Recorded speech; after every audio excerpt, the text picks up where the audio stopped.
நேர்கள் அனைவருக்கும் புத்தம் புது காலை வணக்கம். நம்ம ஷோல சூப்பரான டாபிக் எடுத்து டிஸ்கஸ் பண்றோம் இல்லையா? ஸோ இன்னைக்கு நம்ம ஆல்ரெடி டிஸ்கஸ் பண்ண டாபிக் தாங்க. அதாவது ஸ்கூல்ல நிறைய விஷயங்கள் டீச்சர்ஸ் நமக்கு சொல்லி தருவாங்க. ஆனால் பேசிக்கான ஒரு சில விஷயங்கள் சொல்லி தராம விட்டுருப்பாங்க இல்லையா? ஸோ அந்த விஷயங்கள் என்னென்னன்றது தான் விளக்கமா இன்னைக்கு அலசி ஆராய போறோம். பட் அதெல்லாம் பண்றதுக்கு முன்னாடி வாங்க ஷோக்குள்ள போலாம்.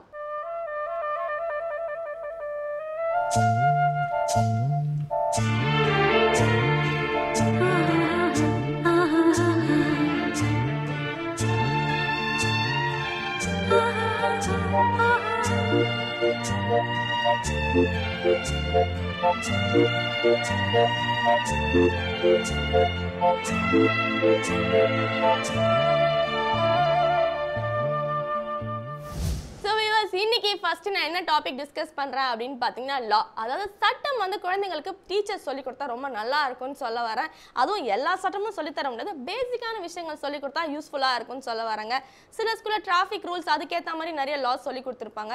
அதையும் தாண்டி அவங்க லைஃப்க்கு முக்கியமான ஒரு சில பேசிக்கான லாஸ் சொல்லி கொடுத்தாங்கன்னா இன்னும் யூஸ்ஃபுல்லா இருக்குன்ற விஷயத்தை பதிவு பண்ணிட்டு ஷோட ஃபர்ஸ்ட் செக்மெண்ட் குள்ள போயிடலாம். வாங்க பார்க்கலாம். இது சூரியோதயம்.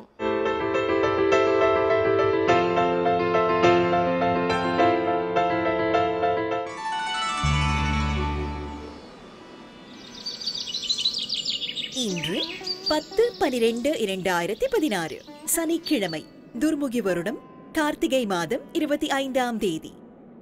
இன்று சூரியோதயம் 6:10. ராகு காலம் காலை 9 மணி முதல் 10:30 மணி வரை. யமகண்டம் பகல் 1:30 மணி முதல் 3 மணி வரை. குளிகன் காலை 6 மணி முதல் 7:30 மணி வரை. திதி பிற்பகல் 3:41 வரை ஏகாதசி, பிறகு துவாதசி. நட்சத்திரம் அஸ்வினி. சுபவோரைகள் காலை 7 மணி முதல் 8 மணி வரை, 10 மணி முதல் 1 மணி வரை, பகல் 2 மணி முதல் 3 மணி வரை, மாலை 5 மணி முதல் 6 மணி வரை. யோகம் சித்த யோகம். சந்திராஷ்டமம் சிம்மராசிக்கு. ஸோ நெக்ஸ்ட் நம்ம என்ன டாபிக் பார்க்குறோம் அப்படின்னு பார்த்தீங்கன்னா வேலை தேடுறதை பற்றிங்க. நிறைய பேர் வந்து வேலை வாய்ப்பு இல்லாமல் ரொம்ப கஷ்டமாக இருக்காங்க இல்லையா? ஸோ அவங்க எல்லாரையும் வந்து கன்சோல் பண்ணுற மாதிரி நம்ம டீச்சர்ஸ்டே ஸ்டூடெண்ட்ஸ் கிட்டலாம் வந்து சொல்லியிருக்கணும். இந்த மாதிரி எப்படிலாம் ஜாப் தேடணும், எந்த மாதிரிலாம் நம்ம வந்து ஆஃபர் வந்து அக்செப்ட் பண்ணிக்கணும், எந்தெந்த ஆஃபரை டிக்ளைன் பண்ணுன்ற விஷயங்களும் டீச்சர்ஸ் சொல்லி கொடுத்தா நல்லா இருக்கும்னு சொல்ல வரோம். ஏன் அப்படின்னு பார்த்தீங்கன்னா ஒரு சில ஸ்கூல் வந்து ரெஸ்யூம் எப்படி கொடுக்கணும் அப்படின்லாம் சொல்லி தருவாங்க. சில ஸ்கூலில் பர்சனாலிட்டி டெவலப்மெண்ட், அதாவது இன்டர்வியூ போனால் அங்கே இருக்க இன்டர்வியூவர் கிட்ட எப்படி பேசணும்னு சொல்லி கொடுத்துருப்பாங்க.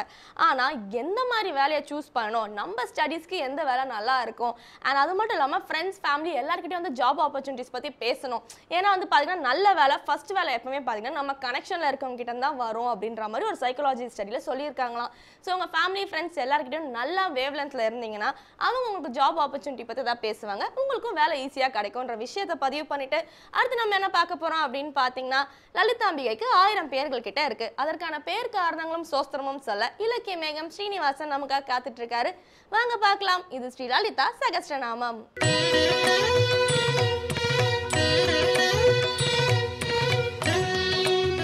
ஸ்ரீ வித்யோபாசனாசக்தம் ஸ்ரீ வித்யாபீடபூஷணம் ஸ்ரீ வித்யாபினவம் வந்தே ஸ்ரீ கிருஷ்ணானந்த சர்க்குரும். அனைவருக்கும் இனி காலை வணக்கம். ஸ்ரீ லலிதா சகஸ்ரநாமம், அன்னையின் 1000 திருநாமங்கள். ஒவ்வொரு நாளும் விடியற் காலையிலே நாம் புத்தம்புது காலையிலே பராசக்தியினுடைய புத்தம்புதியதான அற்புதமான நாமங்கள், அமுதம் போன்ற நாமங்கள், தேவியினுடைய அற்புத திருநாமங்களை சிந்தித்து கொண்டிருக்கிறோம். அந்த வகையில் இன்றைய அருமை திருநாமம் ஓம் சம்சேக்னே நமக. சந்தேகங்களை நசிப்பிப்பவளுக்கு, சந்தேகங்களை போக்குபவளுக்கு வணக்கம் என்று சொல்லக்கூடிய அருமை திருநாமம். தேவி குரு வடிவாக இருந்து தன்னுடைய சீடர்களுடைய, தன்னுடைய பக்தர்களுடைய சந்தேகங்களை அழித்து விடுகிறாள் என்ற அருமையான திருநாமம். நம்முடைய இந்து சமயத்திலே எல்லா இறைவனையுமே நாம் குரு வடிவாகவே பார்க்கிறோம். சென்ற திருநாமத்திலே நாம் இறைவியினுடைய 3 வகையான குரு வடிவங்களை தரிசித்தோம். அந்த வகையிலே தான் நம்முடைய சனாதன தனவம் என்று சொல்லக்கூடிய இந்து சமயம் எல்லா இறைவனையுமே குரு வடிவாகவே நமக்கு காட்சி தந்து கொண்டிருக்கிறது. விநாயக பெருமானுடைய விநாயகர் அகவலிலே குரு வடிவாக நீ வர வேண்டும் என்று ஔவையார் பிரார்த்திக்கிறார். குருவடிவாகி குவலயம் தன்னில் திருவடி வைத்து திறம் இது பொருளென என்று சொல்லுகிறாள். நீ குருவாக வர வேண்டும். அருணகிரிநாதர் எம்பெருமானை குருவாகவே பார்த்தார். முருகப்பெருமானை எல்லா பாடல்களிலும் குருவாக சொல்லுகிறார். மறுவடிவான வதனங்கள் ஆறும் மலர்கண்களும் குருவடிவாய் வந்து என் உள்ளம் குடிர குதிகொண்டவே என்று சொல்லுகிறார் அலங்காரத்திலே. கந்தர் அனுபூதியிலே மிக அருமையான நிறைவு பாடல். உருவாய் அருவாய் உளதாய் இளதாய் மறுவாய் மலராய் மணியாய் ஒளியாய் கருவாய் உயிராய் கதியாய் விதியாய் குருவாய் வருவாய் அருள்வாய் குகனே. நீ குருவாக வர வேண்டும். அபகார நிந்தைப்பட்டுழலாதே, அறியாத வஞ்சரை குறியாதே, உபதேச மந்திர பொருளாலே உனை நான் நினைந்து அருள் பெறுவேனோ. இப்பமா முகந்தனக்கு இளையோனை இமவான் மடந்தை உத்தமி பாலா, ஜெபமாலை தந்த சர்க்குருநாதா திரு ஆவினன்குடி பெருமாளே என்பது திரு ஆவினன்குடியினுடைய திருப்புகழ். அப்படி குருவாக வர வேண்டும் என்று முருகப்பெருமானை பிரார்த்தனை செய்கிறார். எத்தனையோ பேருக்கு, பாம்பன் சுவாமிகளிலிருந்து எத்தனையோ மகான்களுக்கு, வண்ணச்சரபம் தண்டபாண சுவாமிகளுக்கு, பாலன் தேவராய சுவாமிகளுக்கு, எத்தனையோ மகான்களுக்கு குருவடிவாக காட்சி தந்து அருள் பாலித்திருக்கின்றார் எம்பெருமான் முருகப்பெருமான். அப்படி குருவாக முருகப்பெருமானை நாம் சிந்திக்கின்றோம். சிவபெருமான் மாணிக்கவாசகருக்கு குருநாதராகவே வந்து எழுந்தருளி காத்து கொண்டிருந்தார். நிலந்தன் மேல் வந்தருளி நீள் கடல்கள் காட்டி ஞாயிற்கடையாய் கிடந்த அடியேற்கு தாயிற் சிறந்த தயாவான தத்துவனே என்று அருமையாக பாடுவார். செந்தழல் புரை திருமேனியும் காட்டி திருப்பெருந்துறை கோயிலும் காட்டி அந்தணன் ஆவதும் காட்டி வந்தாண்டாய் ஆரமுதே பள்ளி எழுந்தருளாயே என்று திருப்பள்ளி எழுச்சியிலே பாடுவார். அருவரத்துருவன் அவனியில் வந்து குருவரனாகி அருளிய பெருமையை சிறுமையென்று இழகாதே என்று போற்றி திரு அகல்லே மிக அருமையாக சொல்லுவார். அப்படி மிக அழகாக மிக அருமையாக குருநாதருடைய கருணை இருக்கிறதே, அந்த கருணையை சிவபெருமான் குரு வடிவமாகவே எழுந்தருளி அருள் பாலிக்கின்றார்.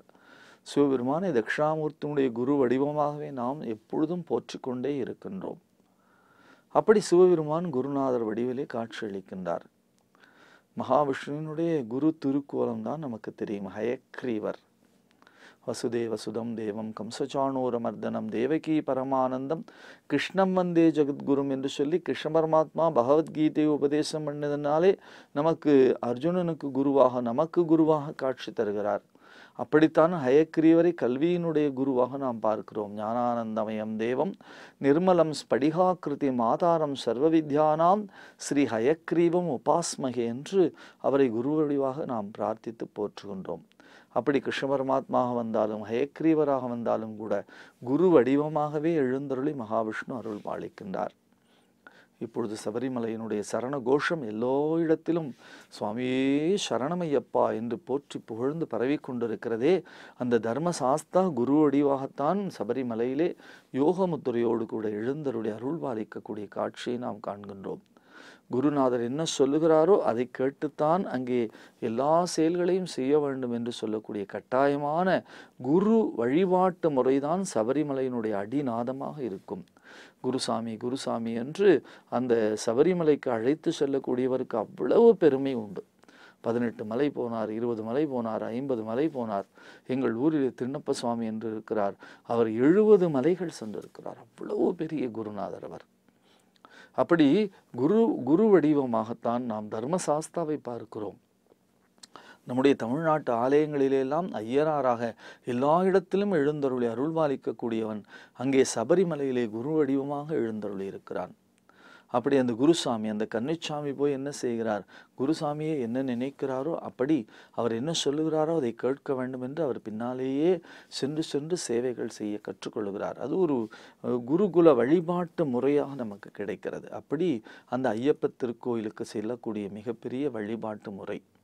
அப்படி இந்த சமயத்திலே பிள்ளையாராகட்டும், முருகனாகட்டும், பராசக்தி ஆகட்டும், சிவபெருமானாகட்டும், மகாவிஷ்ணுவாகட்டும், தர்மசாஸ்தாவாகட்டும், அப்படி எந்த இறைவனை நாம் எடுத்துக்கொண்டு வழிபாடு செய்யக்கூடிய பகுதியாக இருந்தாலும் எல்லோரும் குரு வடிவாகவே என்ன செய்கிறார்கள்? நமக்கு காட்சி தருகிறார்கள். இதனுடைய தத்துவம், நம்முடைய சனாதன தர்மம் என்ன சொல்லி தருகிறது? சந்தேகங்களற்றவர்களாக ஒரு ஆன்மாவை ஒரு இறைவன் உருவாக்குகிறான் என்பதற்கான மிகப்பெரிய விஷயம். அத்வைத தத்துவமாக நீதான் கடவுள் என்று எப்படி உணர்த்த முடியும்? நீயே கடவுள், உன்னிடத்திலே தான் அந்த அனைத்து சக்திகளும் இருக்கிறது இந்த உடலை என்ன செய்ய வேண்டாம், நீ விலங்குத்தனமாக விலங்கு குணங்களாக எத்தனையோ கல்பகோடி காலம் பிறந்து பிறந்து பிறந்து பிறந்து இறந்திருக்கக்கூடிய நீ இப்பொழுது மனித பிறவியை எடுத்திருக்கிறாய். இந்த மனித பிறவி எதற்கான பிறவி என்று சொன்னால், மீண்டும் விலங்குகளைப் போல உண்பதற்கும், மீண்டும் விலங்குகளைப் போல சந்ததியை பெருக்குவதற்கும், மீண்டும் விலங்குகளைப் போல உறங்குவதற்குமான பிறவி இல்லை. இந்த மனித பிறவியினுடைய நோக்கம் உனக்குள்ளே உன்னை அறிந்து கொள்வதற்காக, என்னை அறிவித்து எனக்கு அருள் செய்து முன்னை வினையின் முதலை களைந்தே என்று விநாயகரகவல் சொல்லுவது போலே, நான் யார், என் உள்ளமார் ஞானங்களார் வானோர் பிரான் என்னை ஆண்டினலேர் என்று மாணிக்க வாசகர் சொல்லுவது போலே, என்னை அறிவிக்கவும் எனக்கு அருள் செய்வதுமாகத்தான் குருநாதர் வடிவத்திலே இறைவனை நம்முடைய பெரியோர்கள் சமைத்து வைத்தார்கள். அப்படி சந்தேகங்களையெல்லாம், என்ன சந்தேகம், இந்த பிறவி பிணி போக வேண்டுமானால் நமக்கு இருக்கக்கூடிய அத்தனை சந்தேகம், நம்மிடத்தில் இருக்கக்கூடிய சந்தேகங்கள் எல்லாம் என்றைக்கு தீரும்? தீராத சந்தேகங்கள். எவ்வளவு தரம் நாம் ஆலயத்துக்கு சென்றாலும், எவ்வளவு வழிபாடு செய்தாலும், எவ்வளவு தூரம் இந்த பிரபஞ்சத்திலே மூழ்கி இருந்தாலும் கூட நமக்கு என்ன தெளிவு கிடைக்கிறதா என்று கேட்டால் தெளிவு கிடைத்த பாடில்லை. அந்த தெளிவை யார் தர முடியும்? சந்தேகங்களை யார் நசிப்பிக்க முடியும்? பராசக்தி ஒருத்தினாலே தான் முடியும். ஆகையினாலே தான் அவளுடைய கருணையை சொல்வதற்காக எல்லா இறை வடிவங்களையும் குருநாதராக நமக்கு தந்தார்கள். அப்படி தேவி எப்படி இருக்கிறாளாம்? குரு வடிவாக வந்து நம்முடைய சந்தேகங்களை அழிப்பிப்பவளாக இருக்கிறாளாம். ஓம் சம்சயக்னி நமக என்கின்ற திருநாமம் சந்தேகங்களையெல்லாம் அழித்து குருவடிவாக பராசக்தி எழுந்தருளி நமக்கு அருள் பாலிக்கக்கூடிய அற்புத திருநாமமாக விளங்குகிறது. நாமும் சந்தேகங்கள் அற்றவளாக பரிபூரணனாக ஆவதற்கு பராசக்தி இந்த விடியற் காலையிலே துணை புரிய வேண்டும், அருள் பாலிக்க வேண்டும் என்று பிரார்த்தித்து லலிதா சகஸ்ரநாமத்தின் தொடர்ந்து திருநாமங்களை தொடர்ந்து சிந்திப்போம்.